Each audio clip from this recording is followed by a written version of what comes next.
Hello everyone. देखो आज हम जेई मेंस 2020 का सेकंड सितंबर का पेपर फर्स्ट जो शिफ्ट था उसका हम सॉल्यूशन करने जा रहे हैं। तो पहले हम है ना ऑर्गेनिक केमिस्ट्री का पेपर सॉल्व करने जा रहे हैं। मैं आपको डिटेल में उसका सॉल्यूशन एक्सप्लेन करने जा रहा हूँ। टोटल नंबर ऑफ क्वेश्चन है 25, जैसा मैंने आपको प्रीवियस वीडियो में बताया। इसमें से 9 क्वेश्चन आपके ऑर्गेनिक में थे, मतलब 1/3 से भी ज्यादा क्वेश्चन थे ऑर्गेनिक में से।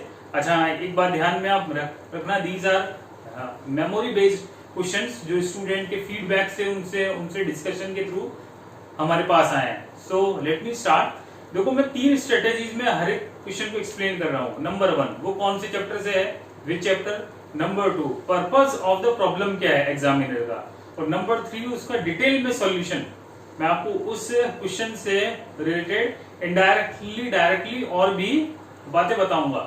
तो दूसरे जो वीडियोस हैं, दूसरे जो नेट पे चैनल्स अवेलेबल हैं जो सॉल्यूशन दे रहे हैं, उनसे मैं क्यों डिफरेंट हूं, ये 3 है मेरे पास सॉलिड रीजन।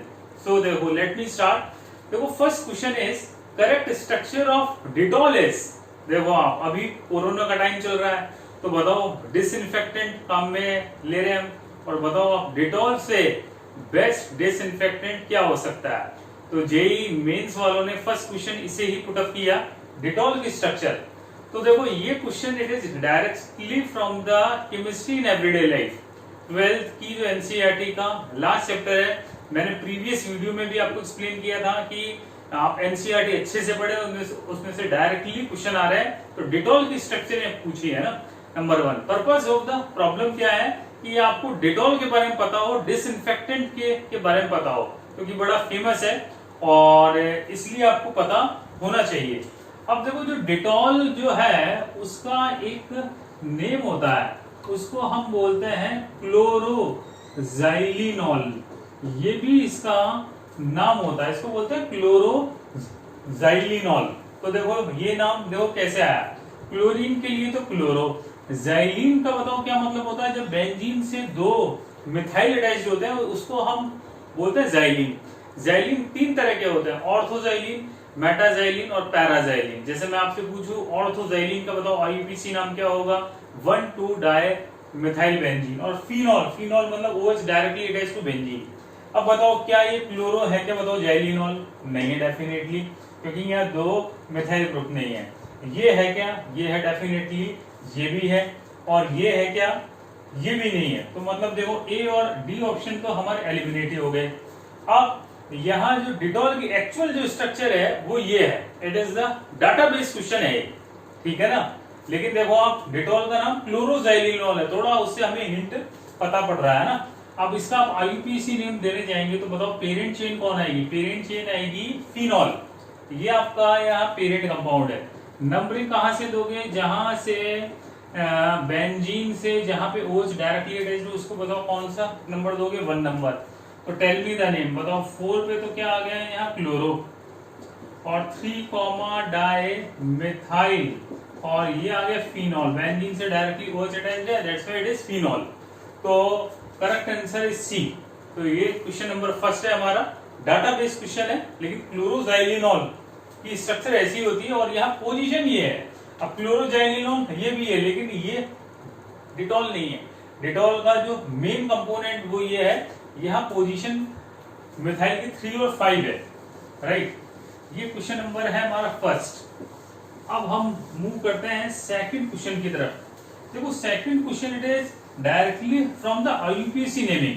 आपके पास एक कंपाउंड है, उसका आपसे आईयूपीसी नेम पूछा है आपसे, है ना। तो देखो यहाँ पे है CHO, यहाँ मिथाइल, यहाँ डबल बॉन्ड, और यहाँ जुड़ा हुआ है COOH।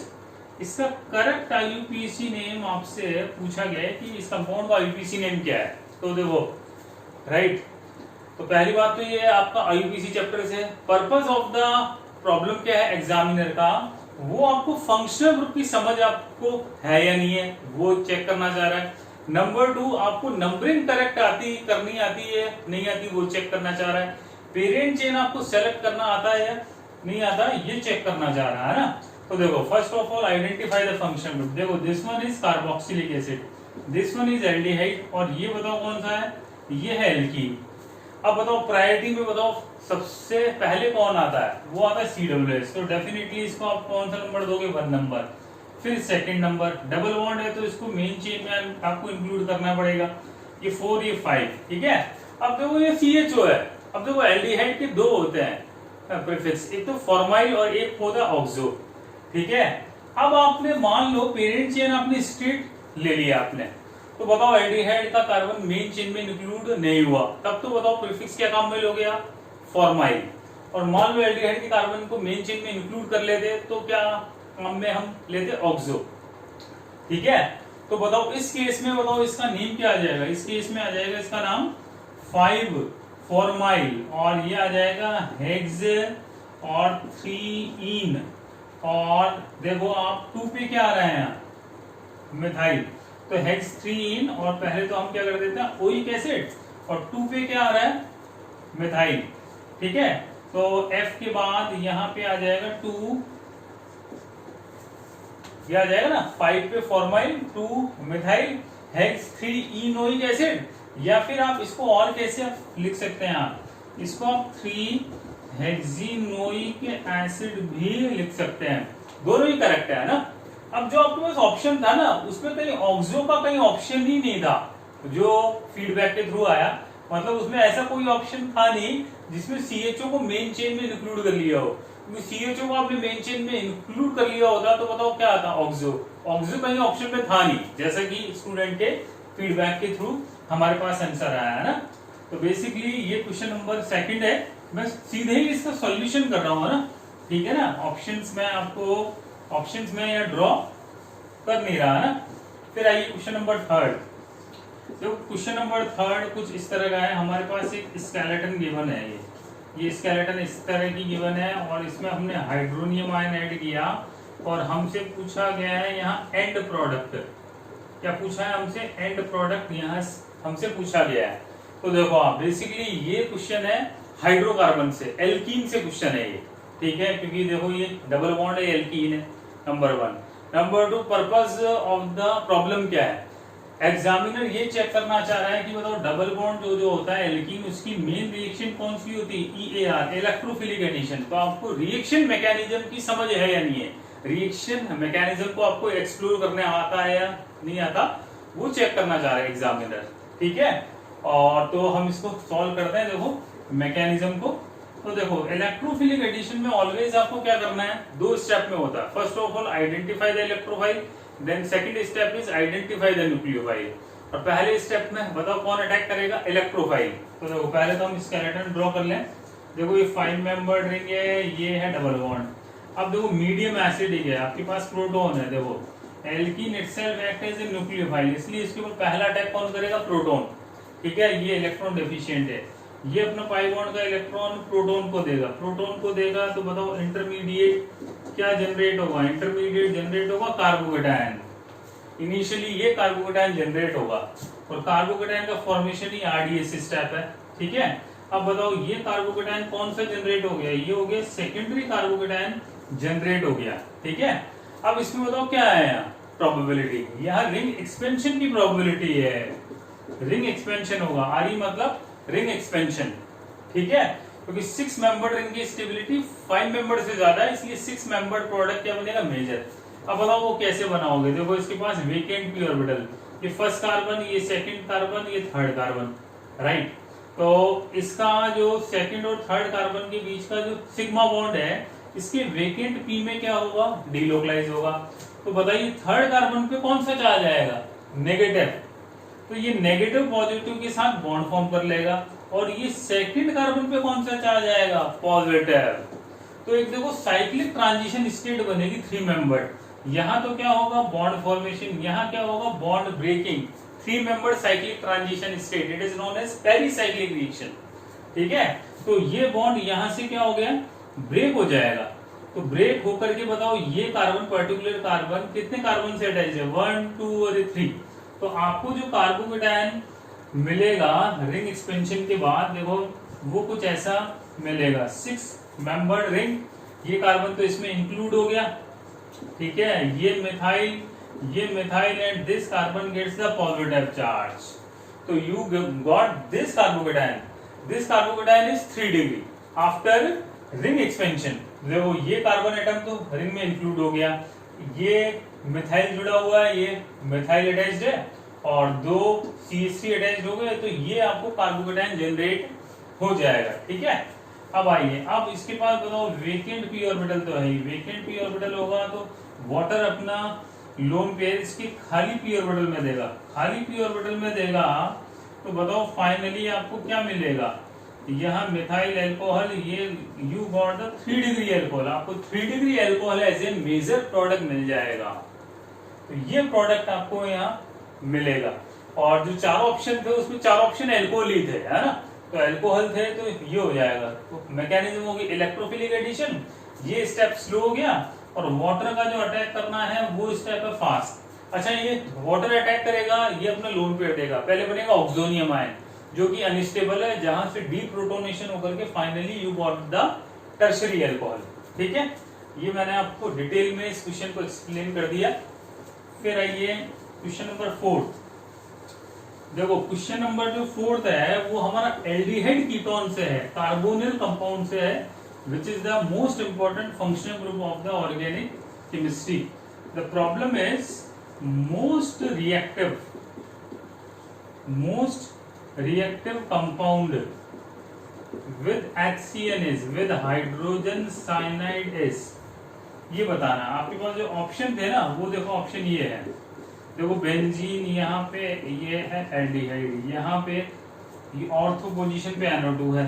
फिर ऑप्शन बी में देखो यहाँ भी बेंजील्डिहाइड ही है, और इसकी ऑर्थो मेटा पोजीशन पे क्या जुड़ा हुआ है, मेथॉक्सी ग्रुप। देखो फिर सी ऑप्शन में आइए, यहाँ बेंजील्डिहाइड मेटा पोजीशन पे NO2, और डी ऑप्शन पे आइए, यहाँ बेंजील्डिहाइड है और इसकी पैरा पोजीशन पे मेथॉक्सी ग्रुप जुड़ा हुआ है।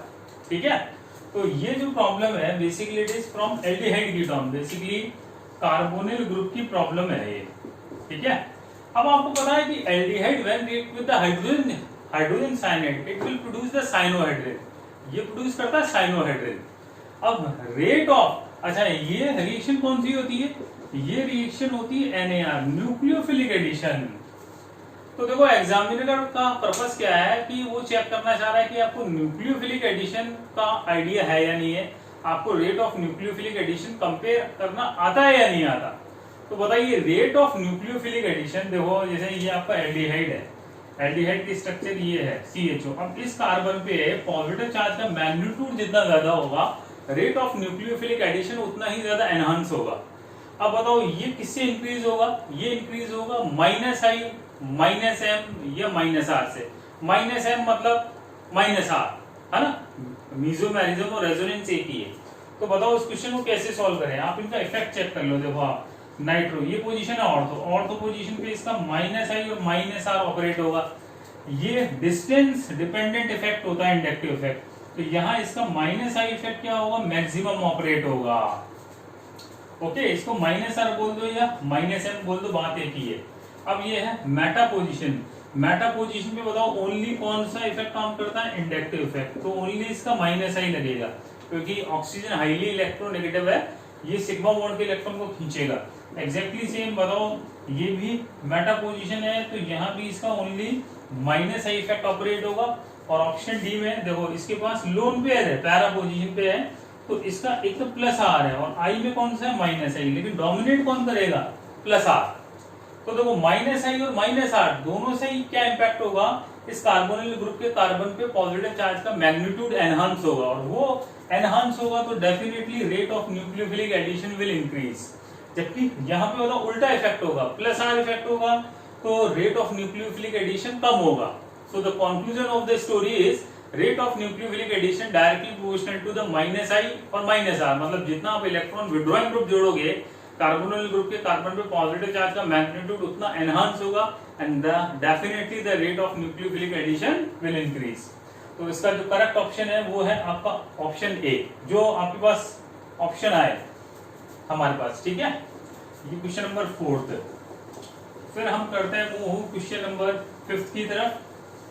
देखो 5th नंबर जो है रिएक्शंस का सीक्वेंस है, हमारे पास गिवन, पहले तो इसको हम नोट कर लेते हैं। देखो यहाँ तो बेंजीन गिवन है, फिर यहाँ आपके पास ईथर है, यहाँ डबल बॉन्ड है, यहाँ मिथाइल है। इनिशियली तो हमने HBr ऐड किया है, ये एक्सिस में, यहाँ आपको मिला A, फिर इसमें आपने मिला है KOH followed by heating, it will give the B। फिर यहाँ आपने ओजोन ऐड कर दिया in presence of zinc, it will give the C। तो आपको आइडेंटिफाई करना था यहाँ C, मतलब यहाँ रिएक्शंस का सीक्वेंस है। तो पहले हम डिटेल में हर एक ये जो प्रोडक्ट जो बन रहा है उसको हम आइडेंटिफाई कर लेते हैं ना। ऑप्शन जो भी है तो खैर कर लेंगे हम। तो देखो क्वेश्चन नंबर 1, ये क्वेश्चन बेसिकली आपका ईथर की रिएक्शन भी है, एल्कीन की भी रिएक्शन है ना। और ईथर की HBr से रिएक्शन जो होती है या तो वो SN1 होती है या फिर SN2 होती है ना। तो देखो आप लेट मी एक्सप्लोर मैकेनिज्म क्या होगा। अच्छा, एग्जामिनर का जो पर्पस है वो ये है कि वो चेक करना चाह रहा है कि रिएक्शन मैकेनिज्म आपको आती है या नहीं आती। तो basically this question is also from mechanism based question है ये। तो देखो ये आपके पास ये है, अब देखो HBr है, ये H+ है, ठीक है। अब देखो पहले तो प्रोटॉन अटैक करेगा, अब देखो प्रोटॉन कहाँ अटैक करेगा है ना। अच्छा एक और बात देखो आप, इसका जो कंक्लूजन है ना, थोड़ा सा आप आइडिया आप सोचो, आप गैस करो, ये रिएक्शन कौन सी है, रिडक्टिव ओजोनोलाइसिस। और रिडक्टिव ओजोनोलाइसिस डेफिनेटली बताओ एल्कीन ही देता है, मतलब बी पक्का एल्कीन होगी।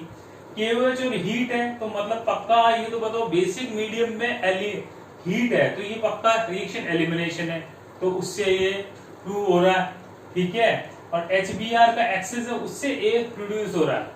तो आपके पास जो रीजन का सीक्वेंस है ना गिवन, उससे थोड़ा आप आइडिया कर लो कि वो क्या हो सकता है, पॉसिबल है ना। तो देखो ऑक्सीजन ने अपना लोन पेयर इसको दिया, तो देखो ये इनिशियली तो हो गया प्रोटोनेशन होकर के देखो this oxygen gets the positive charge, ये CH3 एज इट इज है। अब बताओ उसके ऊपर कौन अटैक करेगा, Br-, ठीक है। अब Br- देखो कैसे अटैक करेगा, ये पॉजिटिव अनस्टेबल है, ये रिंग यहाँ से खुल गई और इस कारण इस पे Br ने अटैक कर दिया इस पर्टिकुलर कार्बन पे। और नोटिस करो इस कार्बन में पॉजिटिव चार्ज स्टेबल है, क्योंकि पॉजिटिव चार्ज पाई बॉन्ड के साथ रेजोनेंस में इन्वॉल्व होगा। तो बताओ ये रिंग ओपन हो गई, तो ये तो क्या जनरेट हो गया, फिनॉल, ये तो क्या बन गया, फिनॉल। और यहाँ डबल बॉन्ड है, ये यहाँ मिथाइल है और यहाँ क्या जुड़ा हुआ है, Cl जुड़ा हुआ है, सॉरी Br अटैच्ड है। तो एक तरह से इस स्टेप का मैकेनिज्म क्या हो गया, SN1। तो इनिशियली स्टेप में SN1 हो गया। अब HBr का एक्सेस है, देखो आप, ये तो HBr का एक मोल क्या हुआ, कंज्यूम हुआ है। HBr का आपने एक और मोल डाला तो कोई इंपैक्ट नहीं पड़ेगा इसके ऊपर, क्योंकि देखो ये जो OH है वो रेजोनेंस स्टेबलाइज है और phenol not capable to react with HBr, got it my point, ठीक है। चलिए अब आइए नेक्स्ट है, अब इसमें दे रखा है KOH हीट दे रखा है। अब बताओ बेसिक मीडियम में आप इसको हीट करोगे तो देखो ये हैलाइड कौन सा है, देखो आप ये हैलाइड है, 2 डिग्री हैलाइड है। तो यहाँ पे क्या होगा, एलिमिनेशन विल टेक्स प्लेस। देखो फिनॉल तो देखो एज इट इज है ही, और ये देखो double bond as it is है। तो मैं यहाँ इसको आगे ड्रॉ कर रहा हूँ। देखो ये KOH की प्रेजेंस में आपने इसको हीट किया, बेसिक मीडियम में आपने इसको हीट किया, तो देखो आप यहाँ से HBr, इसका H और इसका Br एलिमिनेट हो गया, तो ये डबल बॉन्ड CH2 ये कुछ इस तरह का जनरेट हो जाएगा, ठीक है। अब ये बन गए B, फिर इसका आपने रिडक्टिव ओजोनोलाइसिस करवाया, तो देखो ये डबल बॉन्ड ब्रेक हो गया। इस पोर्शन का तो बताओ, इस पोर्शन का तो फ्रेगमेंट का क्या बनेगा, फॉर्मेल्डिहाइड, ये तो बन जाएगा फॉर्मेल्डिहाइड। ये भी डबल बॉन्ड होगा ब्रेक, तो बताओ यहाँ भी क्या बनेगा, एल्डिहाइड। तो देखो फिनॉल तो एज इट इज है ही, और इसकी ऑर्थो पोजीशन पे क्या जोड़ गया, एल्डिहाइड CHO प्लस। देखो ये और ये जो फ्रेगमेंट है थर्ड, ये CHO, तो CHO सिंगल बॉन्ड CHO का एक मोल मिल गया जिसका नाम है ग्लायोक्सेल, ठीक है। तो आपको C जो है वो ये प्रोडक्ट मिलेगा, इन तीन का आपको मोल मिल जाएगा, गॉट इट बाय वर्ड। तो इस तरह से ये प्रॉब्लम आपके पास सॉल्व होगी। जो आपके पास जो चारों ऑप्शन थे ना JEE मेंस में, उसमें इसी तरह के कुछ ऑप्शन थे। अच्छा एक और बात, मैं तो इसको इस तरह से सॉल्व कर रहा हूँ, आपको कोई डाउट आया ना कि यार ये ऐसे नहीं सर ऐसे, होना चाहिए था। तो आप कमेंट बॉक्स में आप टाइप कर सकते हैं कि सर ऐसा क्यों नहीं हुआ, तो मैं आपको उसका रिप्लाई दे दूंगा लॉजिकली, और जो ऑप्शन के अकॉर्डिंग मैच करता हुआ ना, क्योंकि आपको ऑप्शन भी तो देखने पड़ेंगे ना कि ऑप्शन क्या बोल रहा है, उसके अकॉर्डिंग आपको आंसर देना है ना। ठीक है, तो ये भी एक बेहतरीन है क्वेश्चन, क्योंकि देखो इसमें SN1 भी आ गया, इसमें E2 भी आ गया, और रिडक्टिव ओजोनलाइसिस, ओजोनलाइसिस तो one of the favourite question of the IIT JEE, इसके बिना तो अधूरी है आईडी जेई, है ना, इसमें से तो प्रॉब्लम आती ही है। चलिए नंबर क्वेश्चन 6 नेक्स्ट, देखो ये क्या है, गिवन ग्लूकोज। अब इसकी रिएक्शन है, देखो गिवन इसकी 3 रिएक्शन है गिवन। पहली तो है विद देखो HNO3, और फिर इसके बाद इसमें ऐड कर दिया AC2O मतलब एसिटिक एनहाइड्राइड। सेकंड में हमने इसमें AC2O ऐड कर दिया, और फिर इसमें H2 निकल ऐड कर दिया, और फिर हमने AC2 ऐड कर दिया। तो यहाँ ये X, यहाँ ये Y और ये Z, ठीक है। और तो यहाँ ये पूछा है ये XYZ प्रोडक्ट फॉर्म हो रहे हैं, तो रिक्वायर्ड मोल्स ये पूछ रहा है, रिक्वायर्ड मोल्स कितने हैं ये बताइए आप। Required moles of acetic anhydride कितना कंज्यूम हो रहा है हर एक में, ये आपको आइडेंटिफाई करना है during the product formation XYZ। तो number 1, this question is from biomolecules, carbohydrate का क्वेश्चन है। एग्जामिनर का पर्पस क्या है कि आपको ग्लूकोज तो आपको पता ही है, ग्लूकोज तो डेली लाइफ में इस्तेमाल होने वाला सबसे ज्यादा कार्बोहाइड्रेट है। तो आपको ग्लूकोज की रिएक्शन का पता है या नहीं पता, ग्लूकोज की स्ट्रक्चर पता है या नहीं पता, वो पूछना चाह रहा है। ठीक है, अब ये क्वेश्चन बेसिकली रिएक्शन बेस्ड है, आपको रिएक्शन पता होनी चाहिए। अच्छा, AC2O क्या होता है, इसकी फुल फॉर्म है एसिटिक एनहाइड्राइड। एसिटिक एनहाइड्राइड की देखो स्ट्रक्चर ऐसी होती है, CH3C डबल बॉन्ड। इस ग्रुप को आप क्या बोलते हैं, इसको ग्रुप को बोलते हैं आप एसिटाइल ग्रुप। तो ये हो गया आपका एसिटिक एनहाइड्राइड, ये स्ट्रक्चर होती है ना, राइट। तो देखो इस क्वेश्चन को हम सॉल्व करते हैं, देखो एक एक करके देखो आप, ठीक है। ये तो आपने कर लिया होगा नोट कि प्रॉब्लम क्या है। तो देखो लेट मी स्टार्ट, देखो ग्लूकोज की स्ट्रक्चर देखो आप, ग्लूकोज की स्ट्रक्चर कुछ इस तरह की होती, देखो ये जो मैं बना रहा हूं HOH, ये एंड में CH2OH, ये फर्स्ट कार्बन, सेकंड, ये थर्ड, ये फोर्थ, ये फिफ्थ, सिक्स।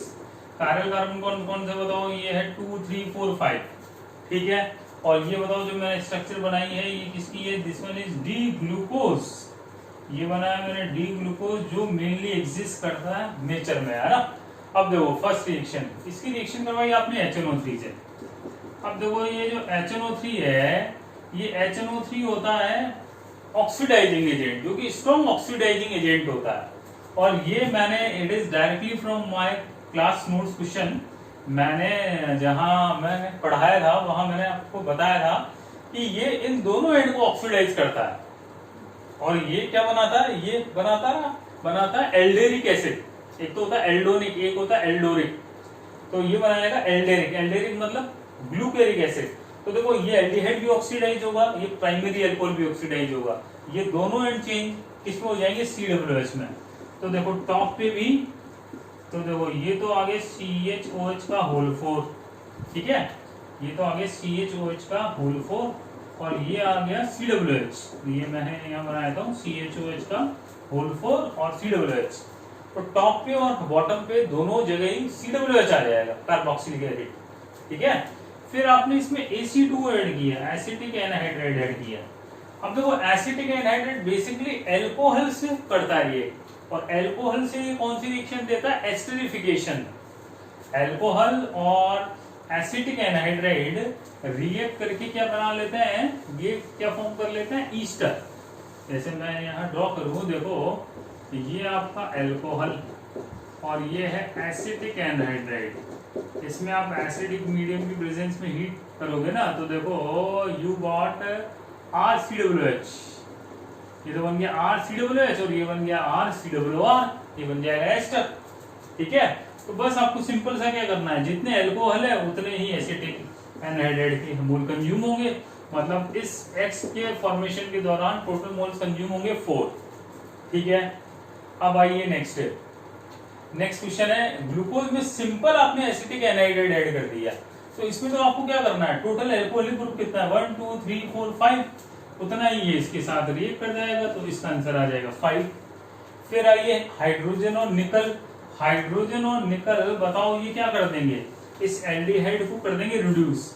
एल्डिहाइड रिड्यूस किस में हो जाएगा, प्राइमरी अल्कोहल में। तो देखो इस पोर्शन का बन गया प्राइमरी अल्कोहल, ये बन गया।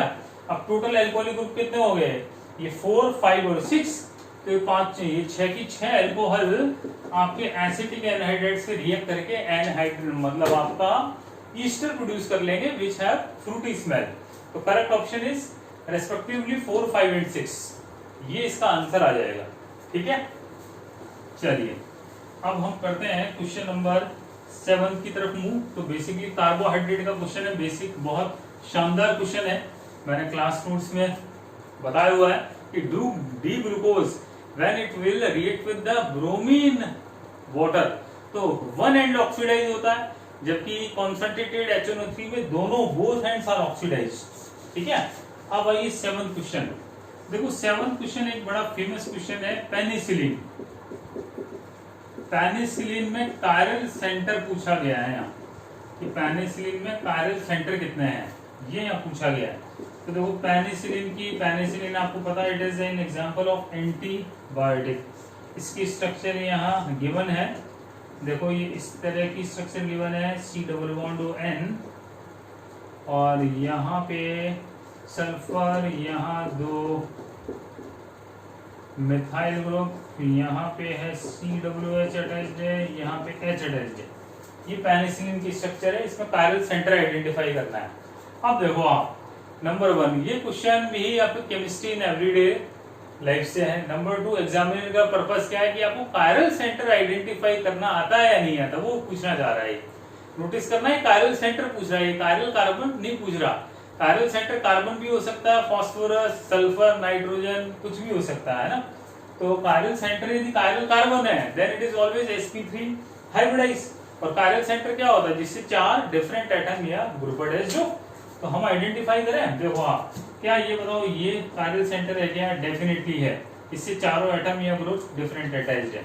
अच्छा ये भी बताओ कायरल सेंटर है क्या, डेफिनेटली ये भी है, क्योंकि ये भी कायरल कार्बन है, ये दोनों ही कार्बन sp3 हाइब्रिडाइज है।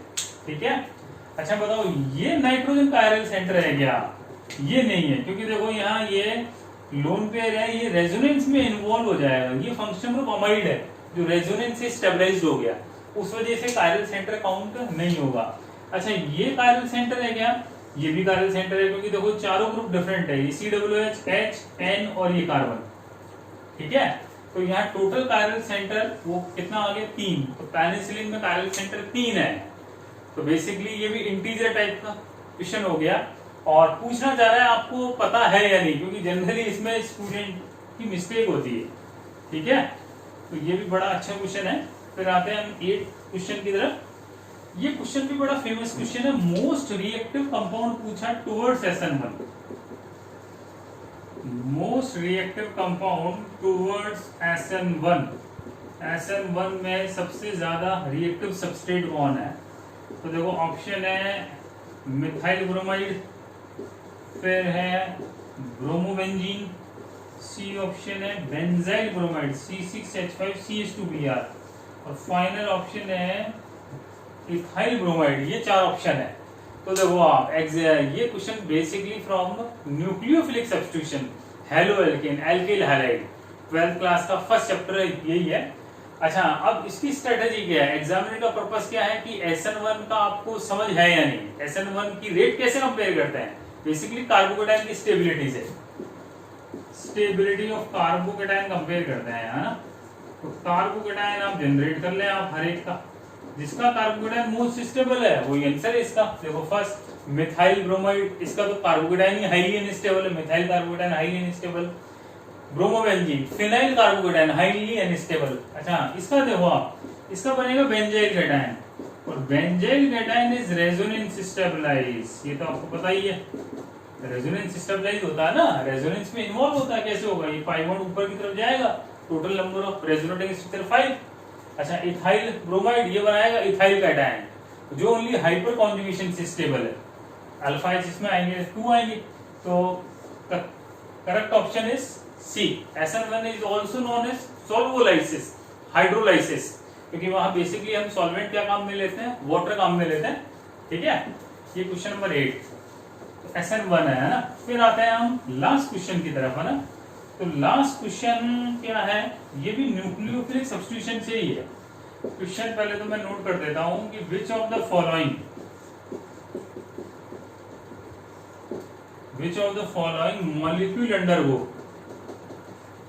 Molecule undergo retention after